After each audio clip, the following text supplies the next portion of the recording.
you're waiting for this speech to get better. The point is that, although we're all ready to gear up and go, there are things about our 13 years together that we'll never leave behind. Stories and memories that will take us from the valley all the way up to the mountain peak. I just hope that even if we can't do it now, someday when we watch our kids pick up their first instrument, score their first goal, or read their first book, we'll be able to allow ourselves to slow down and come back to the days when we didn't know everything and the world didn't revolve around us. Maybe when you think back, you'll remember that 5th grade field trip to Cleveland and realize that some of us have not aged to maturity since that trip. Maybe we'll remember the first day of 6th grade when the Belleville kids and the Butler kids all came together under one roof.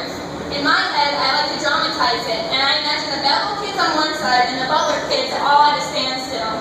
One Butler kid yells over to the pavilions, "Hey, you guys smell like sewer!" And then all the Belleville kids are like, "Oh yeah? Well, you're from Butler."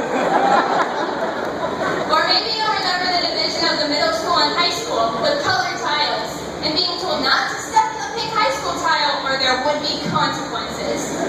And as we were being told this, watching some brave soul cross the border without even breaking a sweat. Maybe you'll remember your high school days and hear Mr. Ramian's bellowing voice in your ear, or feel the cool breeze as Mr. Brazier speed walks by you. Whatever it is that you treasure the most about this place and this part of your life, don't let yourself forget it. Take it with you wherever you go, and look back on it during those slow, quiet moments in your future. Remember that even though you lived in a place where everyone knew your name and everything that was going on in your life, you also lived in a place where someone had your back, the Clear Fork Valley. So that's all